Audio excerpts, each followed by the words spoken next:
Give it a second. Make sure it's actually working. Let me see. Sorry about that, guys. An error occurred and ended the stream.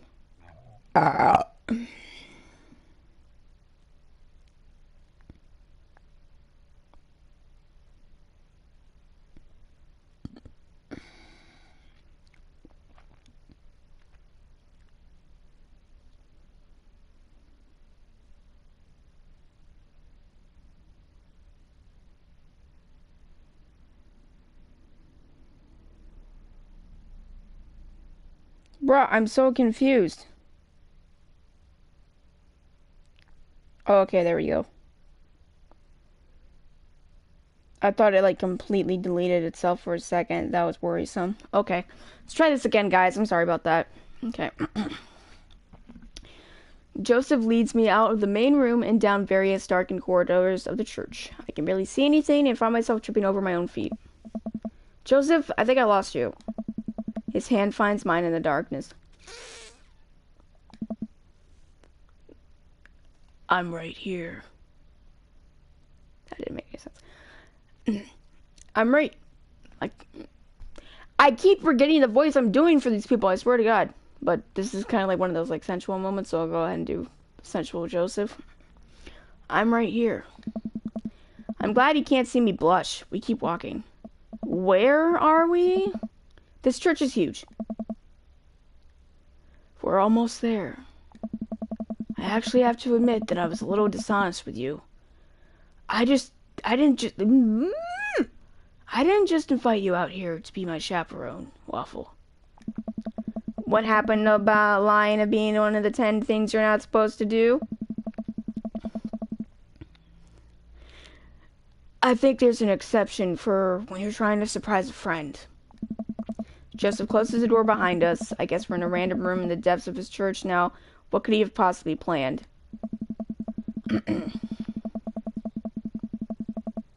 Damn, okay.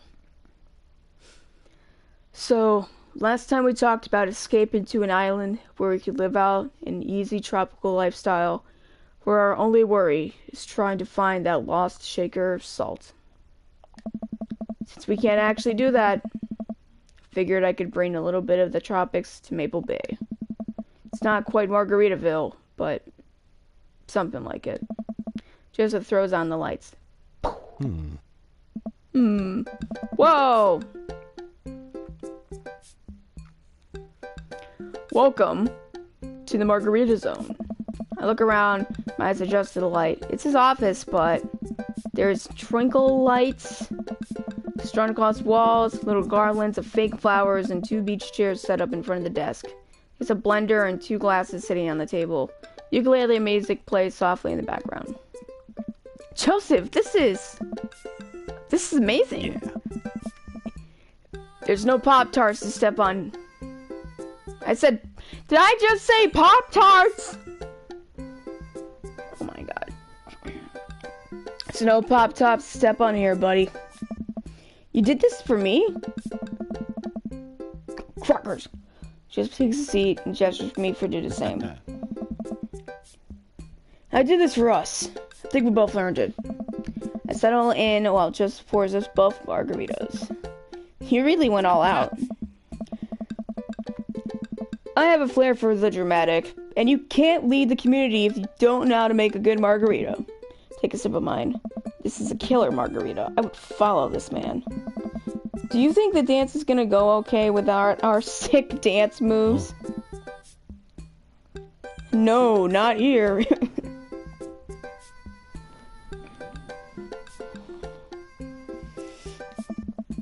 You're missing the point of Margarita Zone. Margarita Zone is a place of rest and relaxation.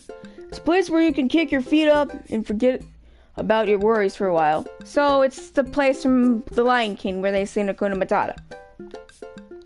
Watch out for blown out flip-flops. Let's get tattoos of Mexican cuties. It's heaven on earth with an onion slice.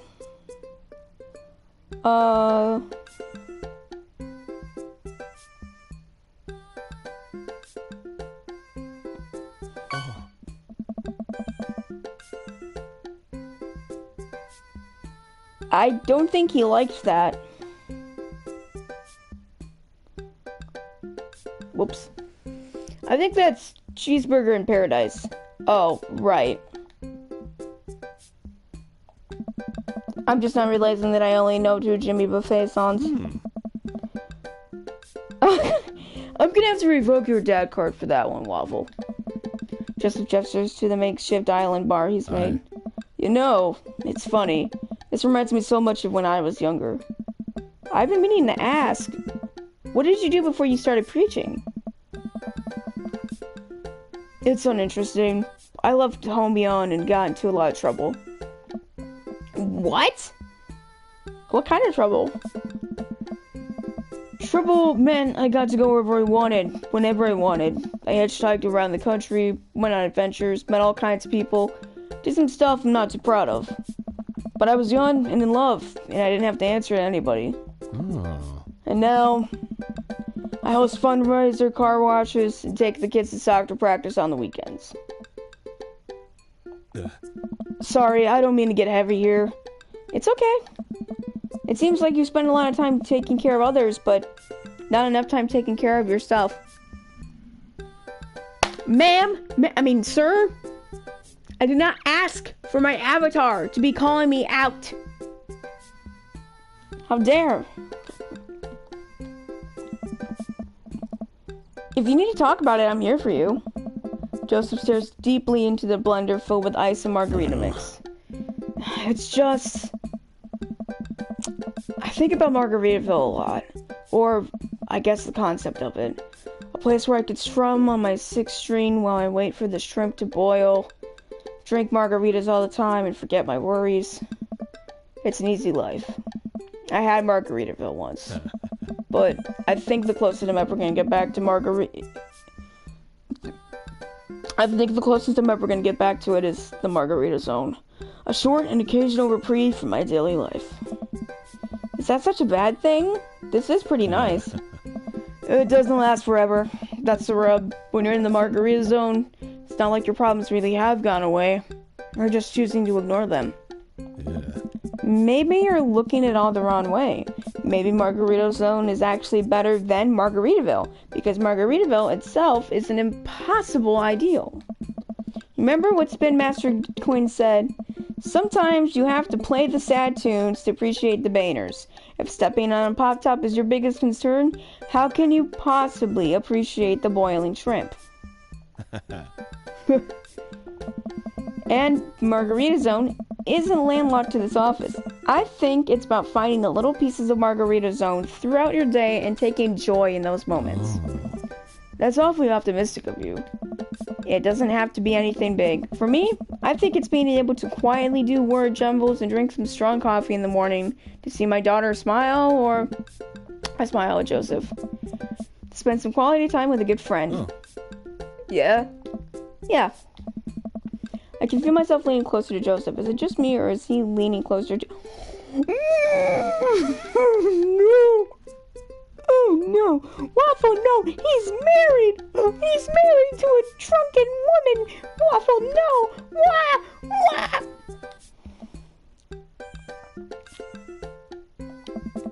Joseph tenses up. He downs the rest of his margarita and hops out of his chair. God! It's getting late. We should head back. Yeah, sure. We're not gonna talk about what just happened. Joseph and I make sure the dance wraps up without incident before he takes me back to the cul-de-sac. To the ball sack. I hop out of Joseph's car before he pulls into his own driveway. Thanks again for the help. Thanks again for Margarita Zone. Maybe we'll go back there one day. If we do, it'll be my own damn fault. Joseph chuckles and drives away. I walk into the living room to find Amanda curled up under a blanket and groaning on the couch. Uh-oh. Period time? Hey, Panda. You feeling okay? Todd, I have a tummy ache. Eat too much youth group food? I drank too deeply from the well of life, and now I pay the price. And by the well of life, I mean that big lukewarm punch bowl of seltzer juice and sherbet. Amanda slides down to the floor with the elongating groan. Dad, my stomach hurts. Need anything, kiddo? A time machine to go back approximately 2 hours in the past so I can warn myself the folly of excess. I'll pour you a glass of water. Love you, Pops. How'd the dance go? Oh, I crushed it. Got the kids on the dance floor at the expense of my dignity. A fair trade. Also, everything hurts. I'll see you in the morning, kiddo. Night, Dad. Night, Manda. Mandy. Day complete.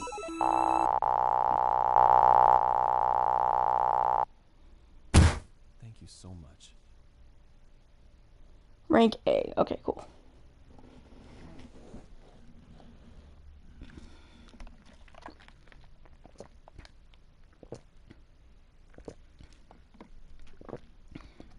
Parking uphill.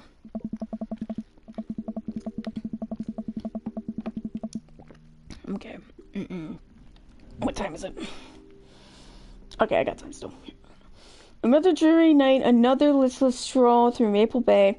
I've really been bonding with the community here at Jim and Kim's lately, so my strolls have been leading me there more and more often.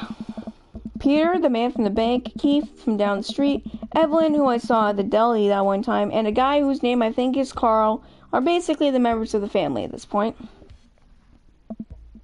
In fact, I heard Neil, the surly bartender, mention that tonight is Keith from down the street's birthday and that he has to get that little baby a little cake for his special little day. I think he was just being a dick. But I head into the bar anyway. The mere possibility of cake is strong enough to lure me in.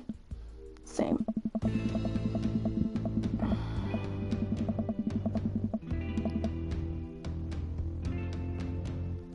I step inside just in time to see Neil washing a cake tray with a crime scene outline of pink icing on it. Huh. I guess it really was Keith from down the street's birthday, and I missed it. I sit down to order a beer. As I sit down, freaking Mary from next door, sitting in the corner of the room, drinking alone again. She must be having a rough day. She seems so really and so sad. She's been doing this more and more often lately. A pain of guilt shoots through me. Does she know? Is this because of me? Am I a homewrecker? Dude, you went to Margaritaville with him once. It's all good. Keep watching the game. I do a bit of space work pretending not to notice Mary and instead focus on equipping Man Cave slogan on the wall. Can't tell if Mary completely buys it but I think my performance is a job well done. I managed to keep my eyes glued to the game despite the guilt sweat accumulating under my collar. Just when the coast seems clear, I feel an anonymous chap on my shoulder. You. Hey? Hey. Having fun with your new best friend, Joseph? He's great. I'm so glad. I'm so happy for you two. Mary, I'm not... Hey. I never accuse you of anything uncuffed, Waffle. You're just having an innocent, very platonic time with my husband. A supportive friendship. You're a good friend, aren't you?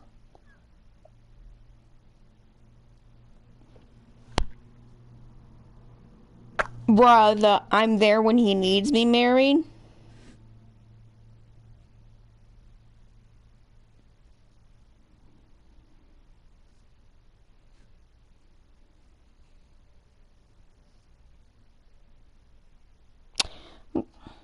Fuck it.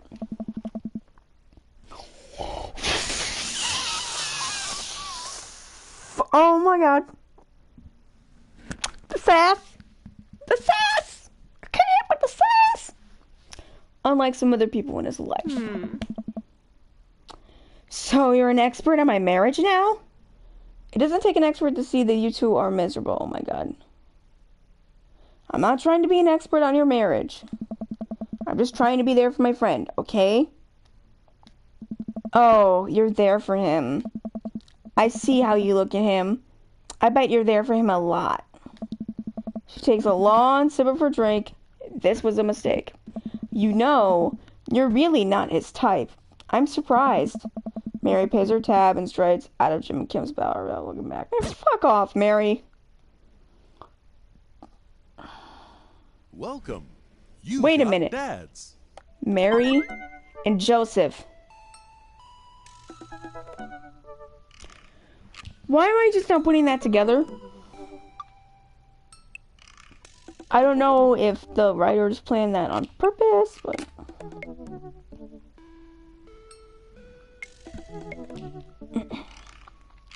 Hey, Waffle, what are your feelings about poker? Beyond hardly knowing her... Poker? I hardly know her. There it is. Well, good talk. Wait, I actually like poker. I just saw the joke and I had to take the shot. Please, Matt. I'm a dad. I'm contractually ovulated. I said ovulate. I can't. I just said ovulated.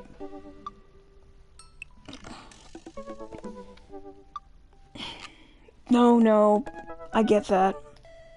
Anyway, we've been playing weekly poker games and I figured I should send you an invite. That sounds great. I love losing money. Cool, dude. See you soon.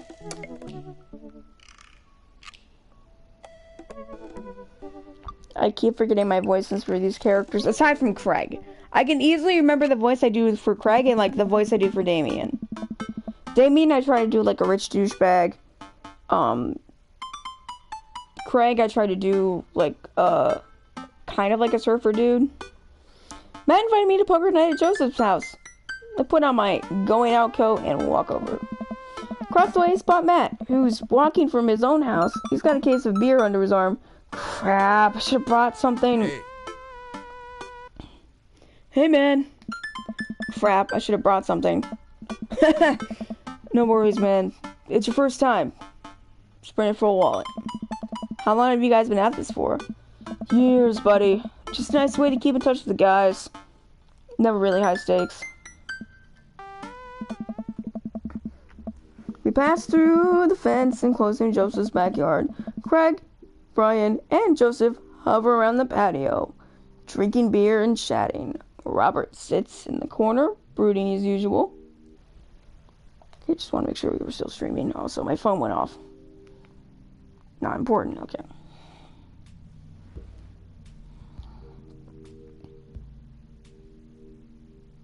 Wait, Robert. Who is Robert? One of the kids? Okay. Waffle! Glad you could make it. Oh. So am I, dude. I'm psyched to take all your money. Just like old times.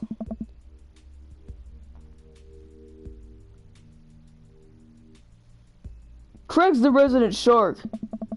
We prefer the term person who's good at I'm well aware. Craig's always been suspiciously good at poker. Huh? Are you still as terrible as you were when we were in college? Tell the truth. I am still terrible at poker, my friend. My tell is a sustained childlike giggle. Oh. Nice. Oh, that's Robert. There's no way you're as bad as Joseph. Joseph shrugs. Hey. This is basically my tithing. I'm giving back to the community. Plus, I'm happy to sit here and eat all of Brian's snacks. Right. Guess who brought pigs in a blanket? Not Craig. Not Craig. Hmm? Hey man, my chia seed and granola energy balls are just as delicious. Everybody laughs. Let's just get the game going, dude. Hey. No. We all take a seat by the table and Matt starts dealing cards. The first couple rounds go by easily as I'm getting the hang of things, but God! It's obvious that Craig is running the show here. Craig, how did you get so good at this? It's pretty easy, man. You just start getting a feel for everybody's tell. Like Matt will scratch his ear. Oh. Hey, man, I don't do that.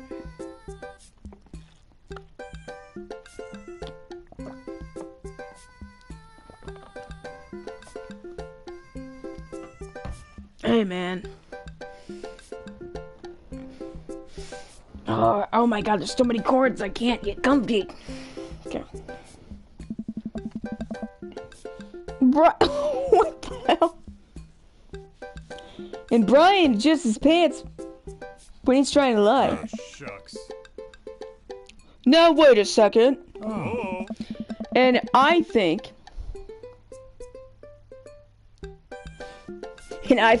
you just loudly announce to the whole world when you have a good hand. Yeah, yep, that's me. Oh. What's Joseph's tell?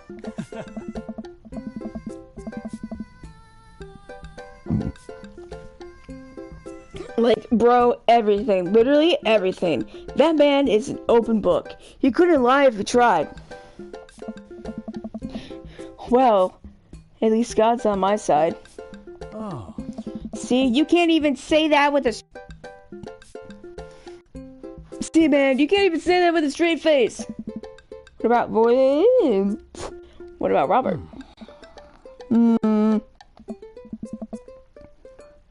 Honestly, bro, man's an enigma. I can't read him at all. Robert raises his glass of whiskey to his solemn solitude. I think he'd wait for four of us if he actually tried. I'm just here because I enjoy the company and the free beer. Robert pulls out his phone and stares at it. Robert, is that a flip phone? Yeah. Whoa. What? What, are you a drug dealer now? Yeah, what do you need? Horse speed? Do you want Johnny's? I can't get you the street stuff easy, but if you're looking for something exotic or designer that's maybe 72 hours and a favor called, maybe I won't need you today, maybe I won't need you tomorrow, but someday. Oh, I don't really, I think I'm good. Right. But still, if you got the coin, I got the goods.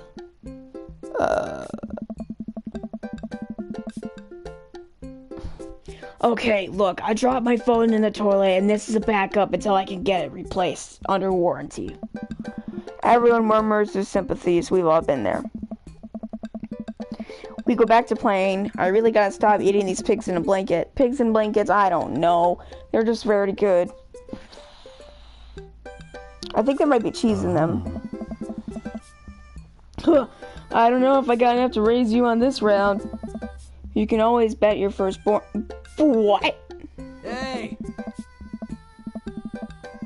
If you think you can handle another one, be my guest. Briar and Hazel are a handful to say the least. Buddy, you think 3 kids is a handful, try 4. I'm operating at 100% dad capacity all the time. Oh. Actually, technically 5.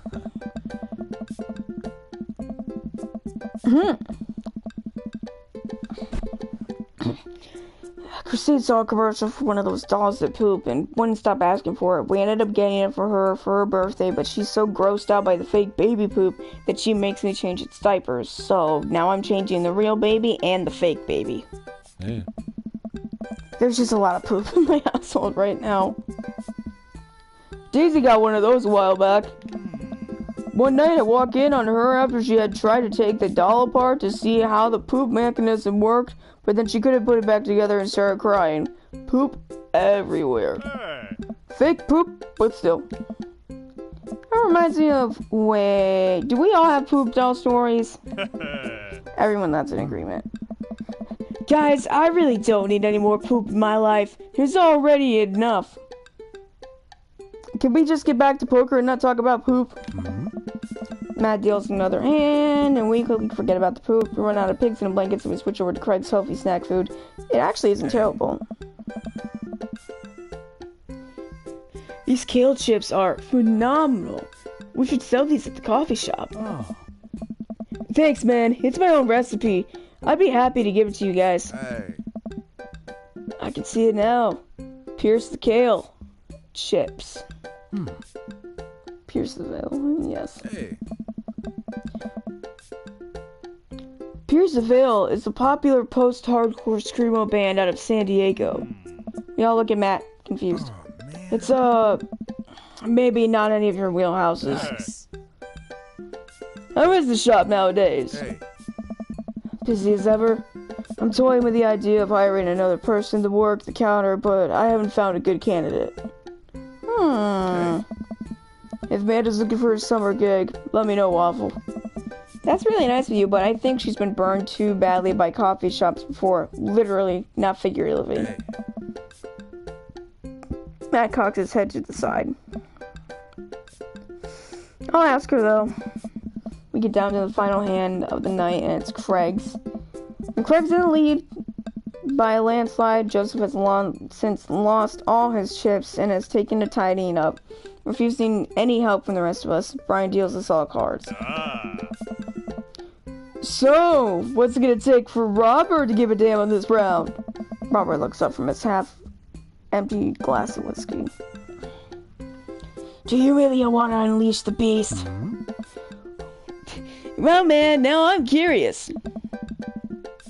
I've got a long history of being a gambling man, but I only do it if you make it interesting. None of this penny chip nonsense.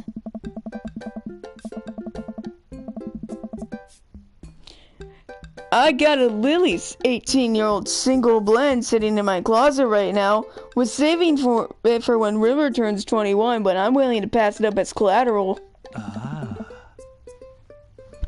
Now you're talking my language.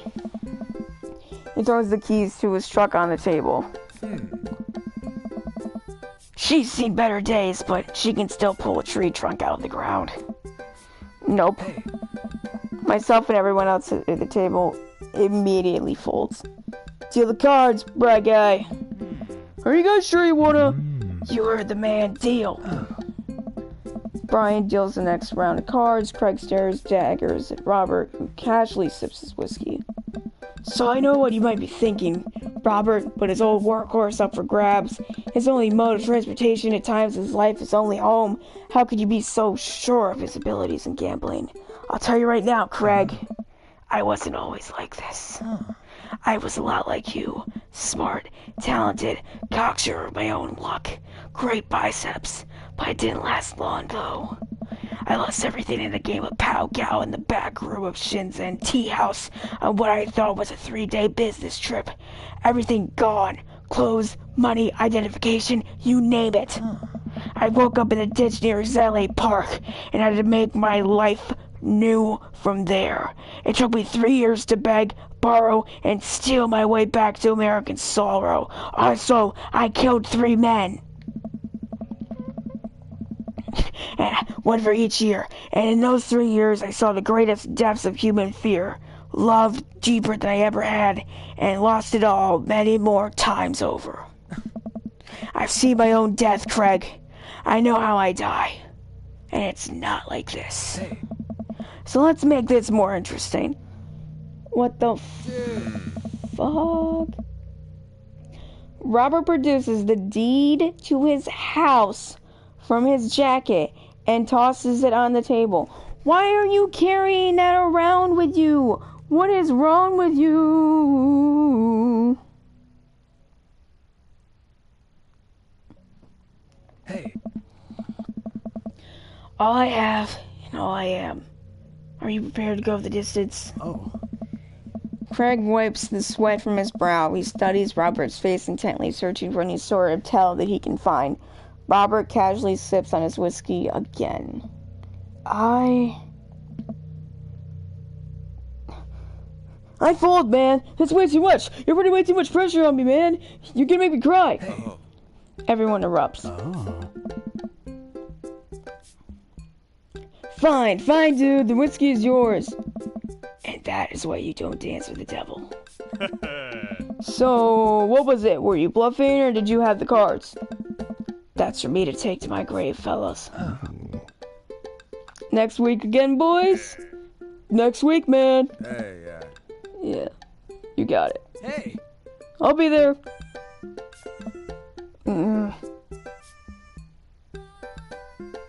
Sure thing.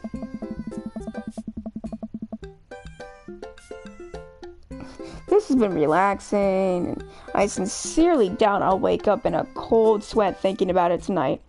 Also, someone said something in the chat. Bada bing, bada boom. Hey, Chris.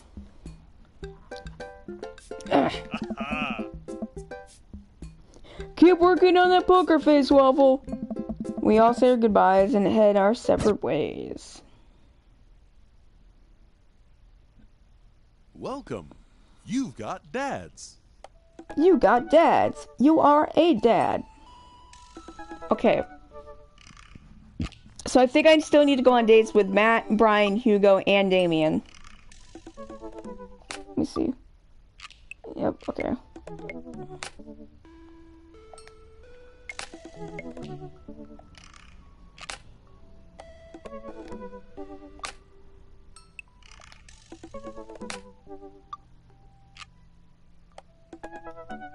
Okay, okay.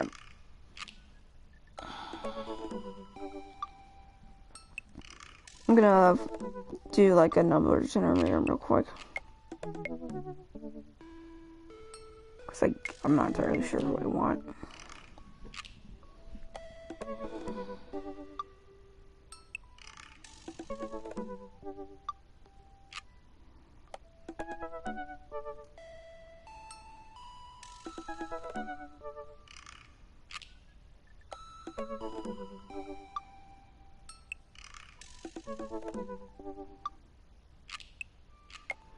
Okay, I'm doing a random number generator. 1 through 4 is Matt. 4 to 8 is Brian. 8 to 12 is Damien. And 12 to 16 is Hugo. I think I did the math right for that.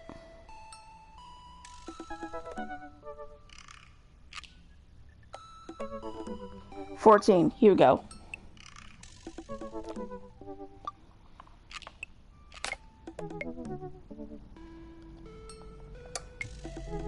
We haven't seen a lot of Hugo recently too, so, or Damien.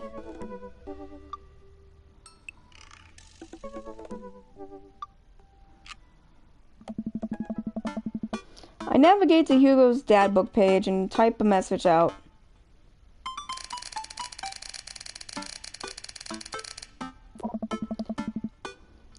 Hey Hugo, great seeing you at the barbecue. Want to hang out sometime? I wait for a few minutes before the computer dings. Uh-oh. Oh no, what?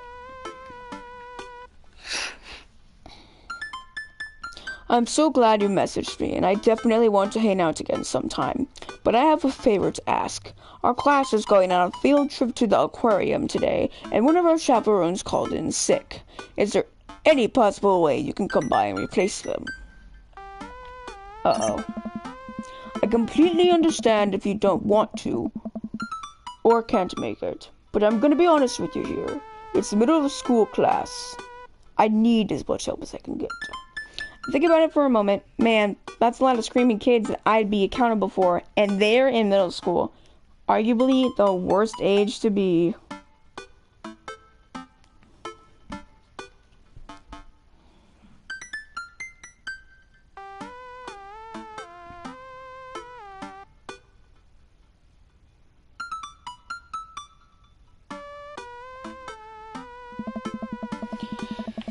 Amanda silently trudges into the kitchen, pours herself a bowl of cereal. Morning, Amanda Panda. Morning, Pops. Hey, how was middle school for you? Aww. Bad. Nobody likes middle school. It's 3 years of bad acne, crying, and being generally terrible. Ain't that the freaking truth? Aww. Everyone sucks, no self-awareness. It's just a bunch of hormonal teenagers locked in a gross old building for 40 plus hours a week, doing lawn division and starting fights over, I don't know, pizza day, top 40 pops, top 40s pop. Middle schoolers should be avoided at all costs. What was your middle school experience like? It's where I met my best friend. But I didn't like it. Wow, that was where I had my first crush too, bro. I had my first crush in middle school and I'm still bitter about it. Alexis Stubbs, you hurt me and I'll never forget. Waffle, forget about Alexis. We're gay. It doesn't matter anymore. Oh my god, what'd she do to you? I stare off into middle distance, remembering the 24 hours that we dated and the 3 times we held hands between class periods. Then I remember the bitter betrayal of her leaving me for Arnold Birmingham, him making me eat dirt in front of her. I don't want to talk about it. See, middle schoolers are reprehensible. Wait, why are you asking me about middle school? Oh, Mr. Baker requested my help to chaperone his middle school class to the aquarium. Just wanted to know what I was in for. You get to go to the aquarium? Are you kidding me? The last field trip I got to go on was the clam chowder factory. They didn't even give us clam chowder. Freaking ew. They gave us square pizza at a clam chowder factory. I would eat pizza at a clam chowder factory. I don't like clam chowder. Oh, is that why you won't eat clam chowder anymore? No, it's because Bobby Willingham threw up into one of the vats of clam chowder and I'm the only one who saw it happen. Ew! It haunts me. Right, let's leave that story story firmly in the past. Anyway, you should just do it. Mr. Vegas sounds like he can really use the help. Plus, you can hang out with cool fish. Amanda, I get kind of weird about aquariums. The ocean makes me nervous. Oh my god, me. What are you worried about? That a whale is gonna pop out of the touch tank and swallow you whole? Don't you dare put fear in my heart.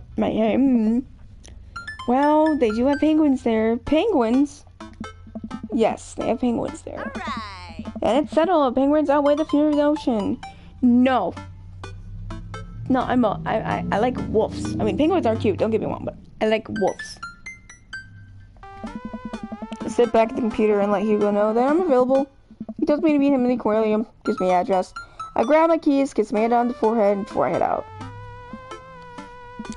I arrive at the aquarium to find the school bus have beat me there. Preteens huddle around their teachers in small groups, yelling at each other and goofing off.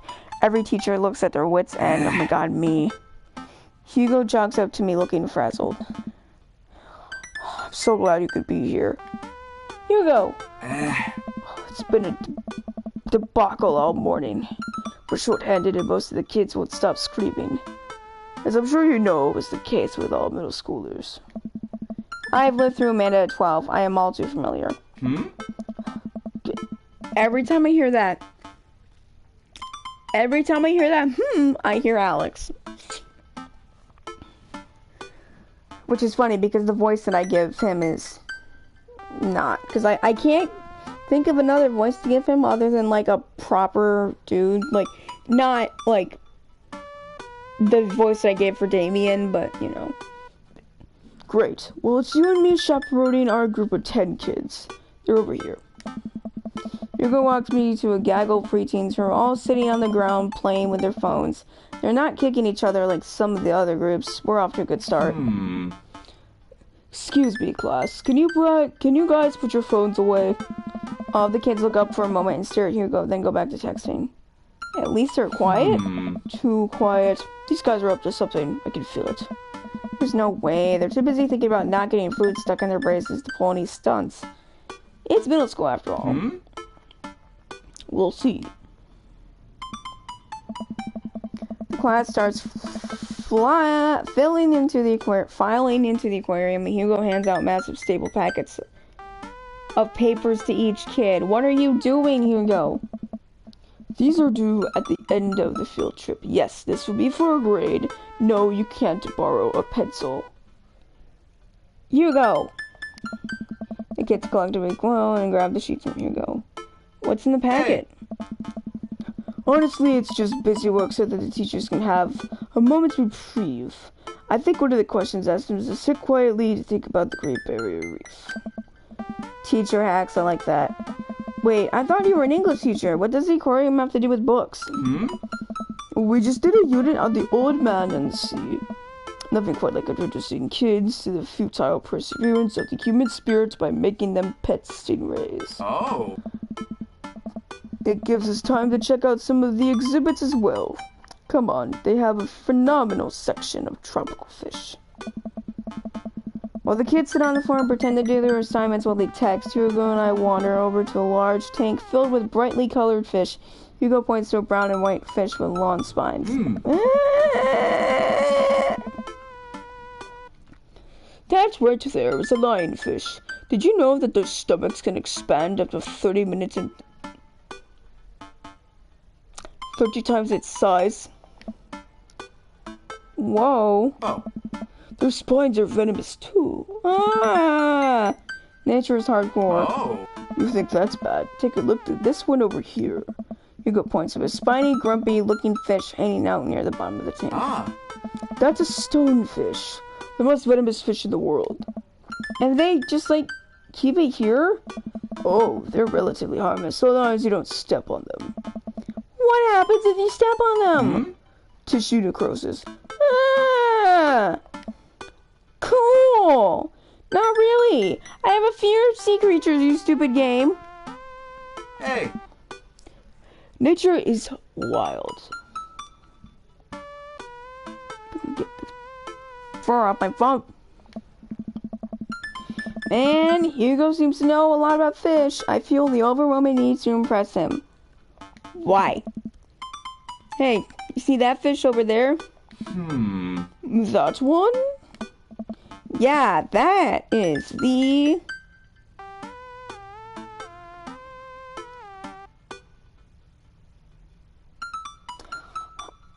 Humphead Ray sounds like an actual fish name. Oh. Yeah. Did you know that...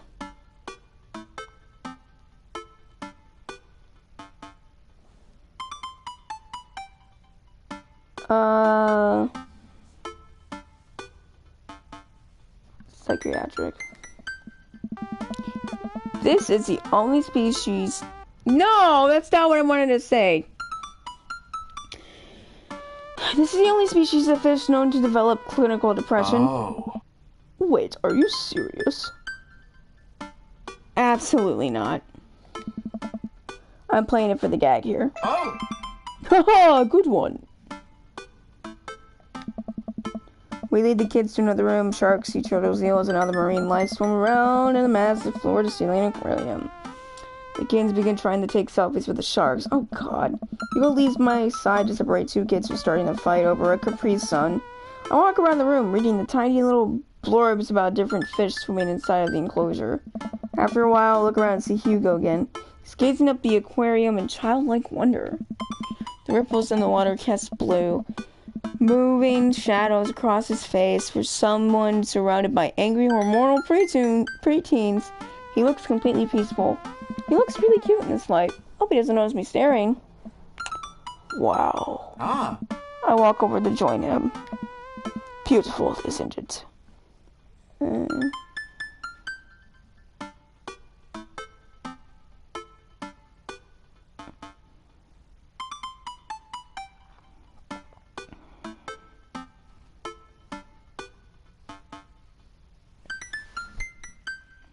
We can learn a great deal from Mother Ocean. Why would I say something like that? I hate the ocean. I hate sea creatures. Oh, he liked it, thank God. It was worth it. That's very astute. That's a very astute point, Waffle. We stand together for a moment, admiring the wonders of marine life. We eventually making our way to the touch room tank, which seems to be the only thing the kids are actually interested in. The tank is filled with a variety of horseshoe crabs, sea urchins. You shouldn't be able to touch sea urchins, they're poisonous! Stingrays and small fish.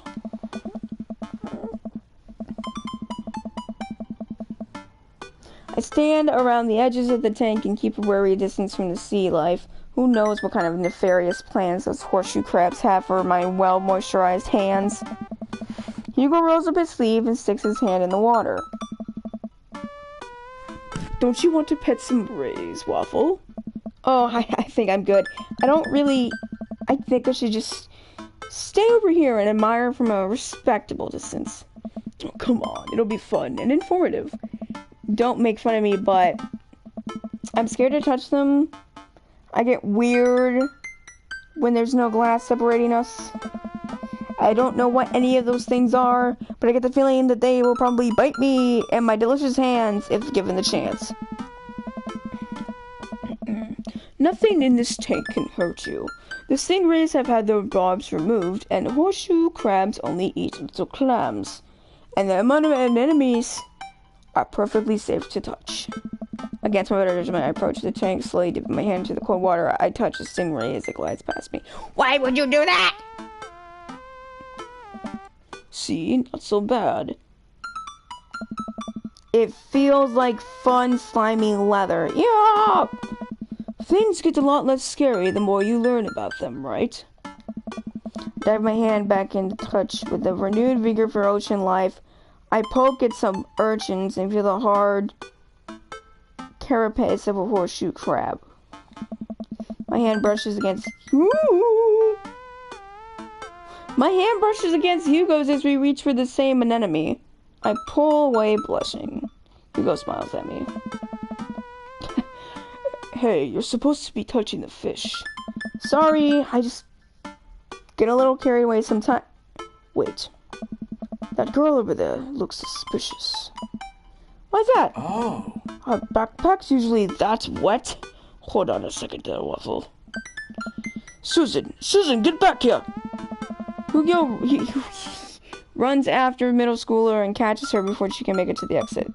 Will you tell me what is in that bag, young lady? Textbooks? Want to tell me what's really in that bag? Susan won't budge. I walk over to Hugo and the girl. I think you might need a bad cop. Look, kid.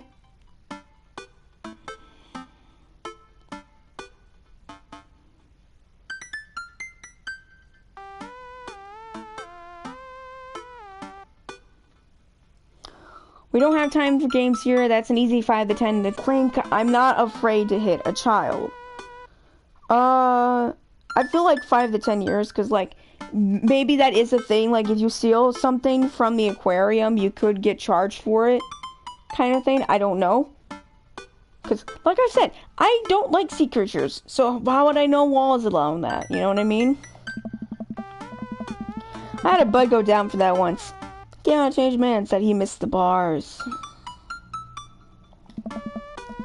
You're not a teacher. You can't tell me what to do. Oh.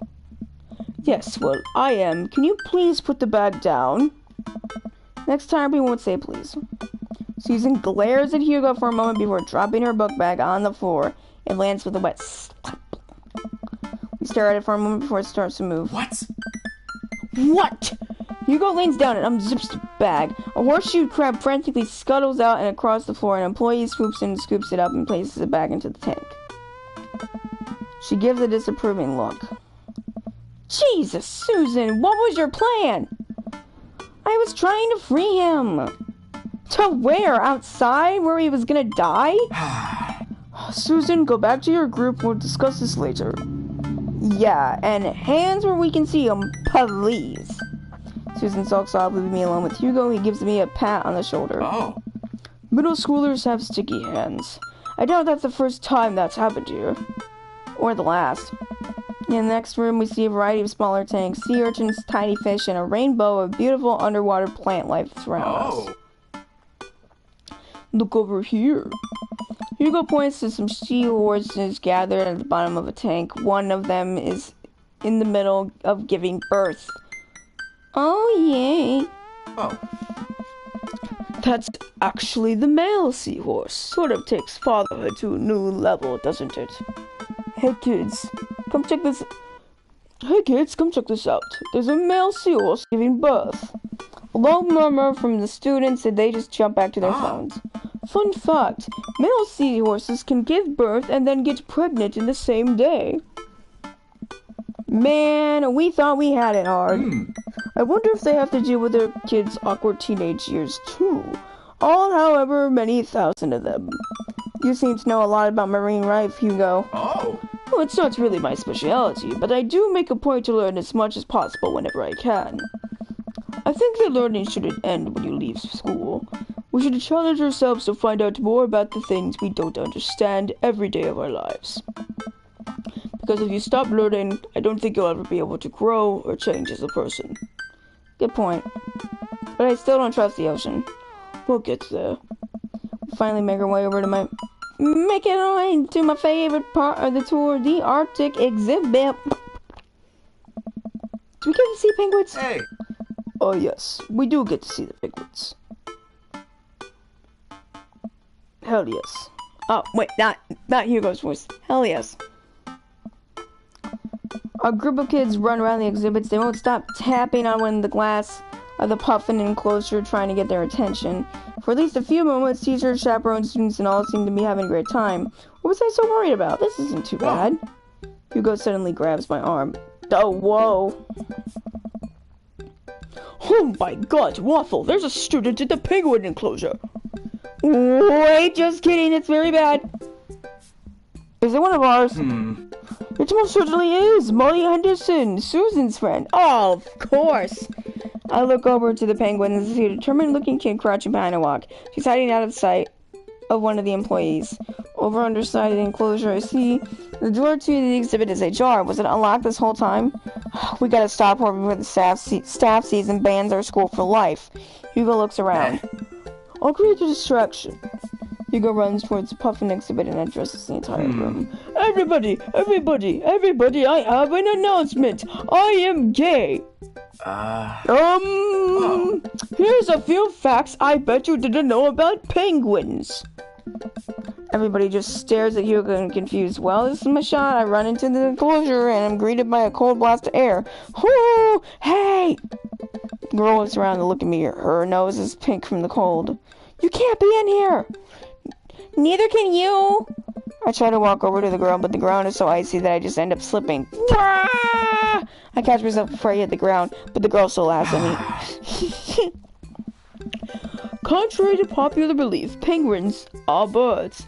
Birds are traditionally known to fly, but penguins cannot. So I can understand some confusion where we're discussing the birdness of penguins. The crowd is still somehow enraptured. Kid, what are you even doing here? I'm letting the penguins go. They deserve freedom. Where are they even gonna go? They're gonna live in my closet. Look, I just don't even have the time to argue about this. We gotta get out of here. Not until I save a penguin. Oh, no. Little known fact is that penguins only live in cold climates. With some exceptions. So they don't all live in cold climates and you're splitting hairs here. Did I mention that they don't fly? The crowd is starting to lose interest. I'm running out of time.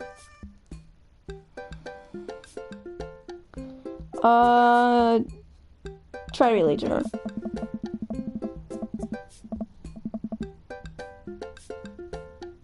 I think back to the time I released all the feeder mice from the pet store.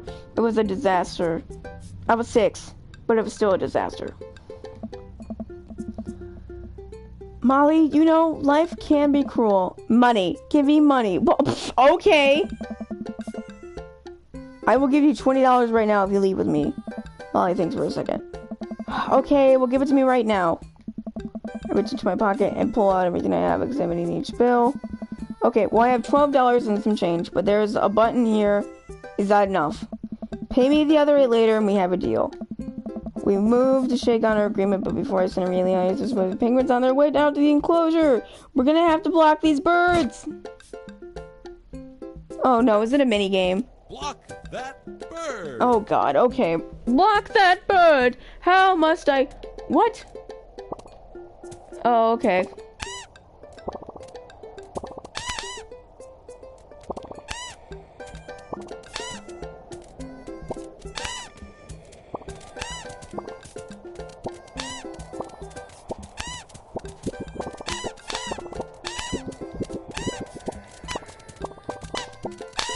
You shall not pass. I am Gandalf, and that means good morning. Cheese knife.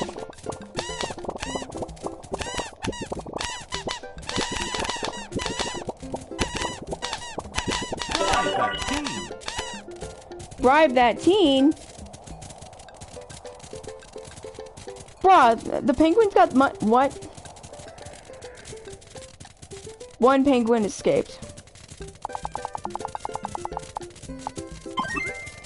Bribery works! Yes!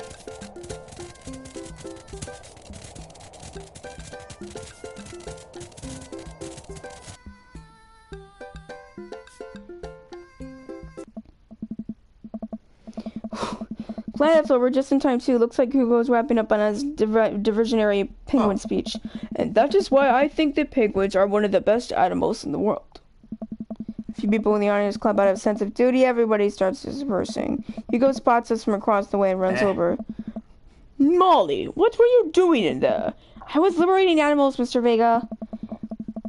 You realize that penguins can only survive in Arctic temperatures, right? You would have had a dead penguin on your hands. Well, it was the thought that counts. No, Molly, it was not. Molly turns to me. You owe me $8. What? What? I'll pay you later, kid. Molly runs off towards Susan. I suppose that they can compare animal thief notes. Oh. You're not off the hook yet, Molly. Waffle, did you just bribe a child? You can't play by the rules when there's penguins on the line. Listen, man, we've all done dark things in our lives. I'm not the young, bright-eyed youth I used to be. That person believed in a world where you wouldn't have to bribe children to save a penguin. The me today knows different. I only wish I could go back. Let's just get through the day and get out of here. Get me out of here! With the day finally coming to a close, the whole field trip is ushered through the gift shop. And we making our way back to the buses. As we leave the aquarium and the kids load into the buses, Hugo pulls me aside. Hey, Waffle. Thank you so much for helping out today. You're a lifesaver. It was no problem. It was actually kind of fun. Let me take you out next time to make it up to you. You like cheese boards? Cheese knife!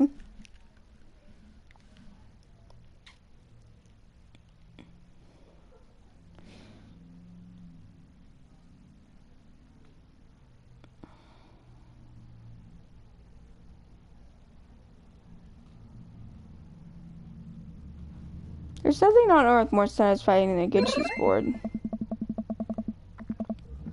Great, well, I got to make sure the kids don't steal anything else. See you around, Waffle. See you around, Miss Bufflet, Mr. Bufflet. I walk inside to find the house empty. Amanda! I wonder where Panda's at. Before I know it, Amanda pops in through the front door. What you up to tonight? Just doing some homework. How was the aquarium? It was an adventure. Some kid tried to steal a penguin. Aww. We've all been there. I had to run in and grab her before the employees saw. You got to go into the penguin enclosure? Did you steal a penguin for us? Amanda, no penguins were stolen thanks to the valiant efforts of myself and Mr. Vega. It was nice getting to spend some time with Hugo, though. I'm surprised he helped complete a covert op. He's usually kind of what? Kind of a stick in the mud? He's actually pretty cool. I had a good time with him. Alright, too much adventure for me today. I'm gonna go rest my eyes. You mean take a nap? There's a difference. You'll learn when you become a father. She can't become... I mean, you know what? She can become a father. Date complete.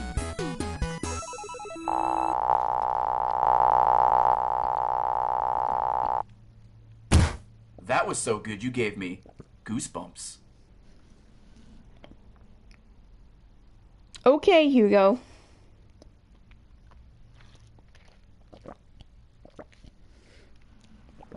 S-rank, baby. Let's go. What time is it? 3. Okay. Welcome. You've got dads. You've got dad. Also, you are a dad.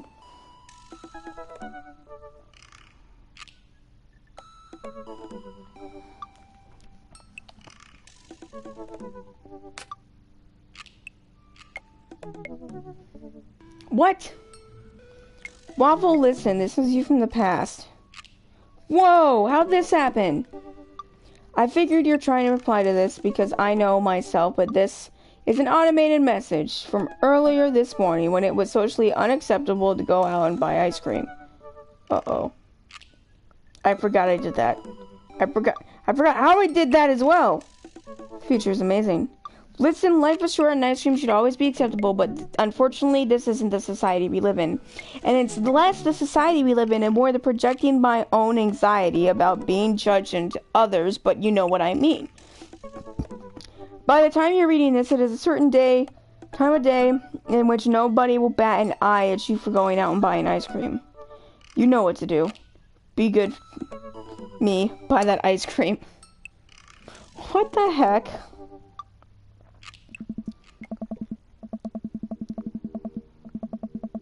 We'll do this part and I think I might end the stream.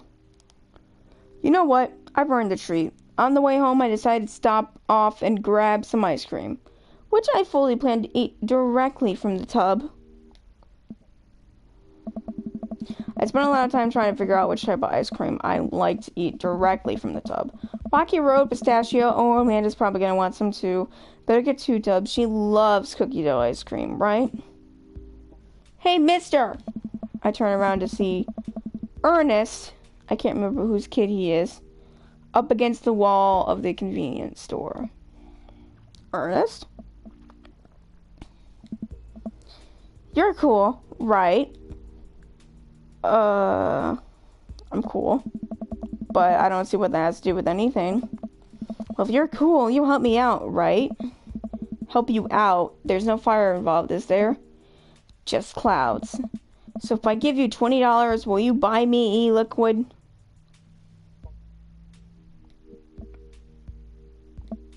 Ernest, what's e-liquid?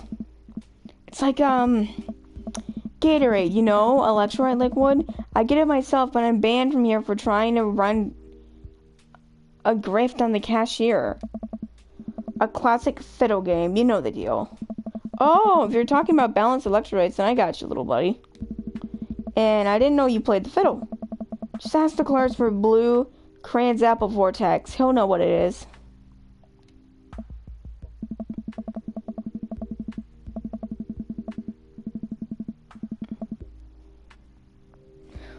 There should be a choice. I shouldn't have... I pick up a tub of pistachio ice cream for myself and a tub of cookie dough for Amanda. I search around for some blue craze and void starer, but I can't seem to find any. I turn to the cashier. Say, where's your finest e-liquid? Behind the counter. You got an ID? First of all, my daughter is older than you. Second of all, I'm flattered. I switched shampoo recently. Is that taking some years off? Look, you need to be 21 to buy vape juice. Your hair doesn't look a day over 20. Thank you. Wait a minute. Are you just trying to butter me up to get me to buy more ice cream? Because it's working. I glance outside and spot Ernest staring at me. Double wait a minute. So you're telling me that e-liquid is not a sports drink? It's for vaping, dude. Ernest was watching us intently through the window. I better go give that kid a piece of my mind. I see.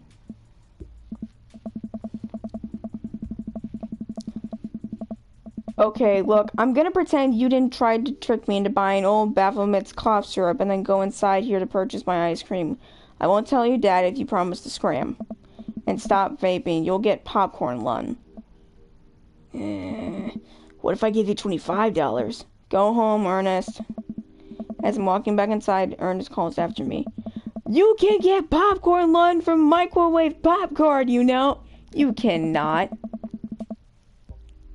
I no longer trust this child, but the mention strikes fear into my heart. I go back inside to complete my purchase with the good cashier. Thank you, kind sir, for your time and generous hair compliments. You got it, bub. I glance out the window to see Ernest outside. Looks like he's talking to some other poor sap. Guess I should go outside and save this other guy some grief. Wait a second, that's definitely a cop. Oh boy. I grab my tubs of ice cream and bolt outside. Ernest is already face down on the hood of a squad car. Ernest, did you seriously try to get a cop to buy you e-liquid? Do you know this kid?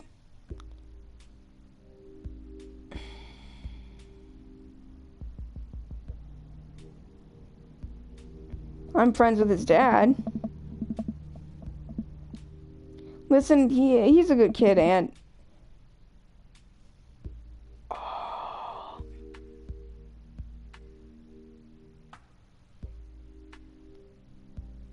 I'm this boy's father. Turn around to see... Oh. I turn around and see Robert walking up the street toward the convenience store. Ernest, what are you doing? I want a lawyer. First of all, first instinct. Remember that you're not required to answer any questions from a police officer without a lawyer present. You're this boy's father? Hey. Yes, sir. Ernest is likes to lash out at me like this ever since the accident. Is this true? Oh, I don't like talking about it. That's fine. Robert gets a whisper twinkle in his eye. It all started 7 summers ago. My hair was long then, new metal still in style. Ernest and I were down in Florida swampland scavenging for... Sir, I can leave you to take it from here. Sounds good. Thanks, officer. Ernest, come along now. You'll be cleaning grout from the rain gutter for a week. Thanks this transcription. The police officer gets in his car and drives off. I'm stunned by how cool Robert was just there. Thanks. I want to say... Richard? Oh, that's not his kid. Ouch. Don't mention it, Hemingway. Got in trouble plenty of times in my life, just trying to do a good deed for a day. Will you buy me e-liquid if I give you $20? Child, I will end you. Me. Oh? Hey, Waffle, will you walk Ernest home with me? Sure. Hey. Ernest runs ahead, presumably so he won't be seen with us, which is a thing I think kids do. He reminds me a lot of myself when I was his age. Well, maybe I wasn't as dumb. Seems like he tortures his dad. Oh. Seems like he tortures just about everybody. He even stole your wallet. What? No, he did. I put my back pocket. I bent the rest of my pockets. He stole my wallet. Why are you doing this to yourself? What? Oh. Robert points at my tubs of ice cream. One of them's for Amanda. I have no qualms with the quantity of ice cream you've purchased. It's a perfectly respectable amount of ice cream. It's the quality I'm talking about. You work hard, Waffle. You're a good dad. Don't you think you deserve top shelf ice cream? But these are on sale. Oh. If you're gonna treat yourself, go big or go home. Real vanilla bean, real pistachio, you deserve it. Oh. We arrive at the cul-de-sac and Ernest runs into his home. That boy is the reason why we don't have prizes in cereal anymore. Catch you around, Waffle. Robert tosses me my wallet. I catch it with a surprised look on my face. I stole it back. Keep it in your front pocket or use a chain in your back in your ska days. Smile you later. See you, Robert. I go back inside my home, ready to spend the rest of my night with 2 tubs of ice cream and also Amanda.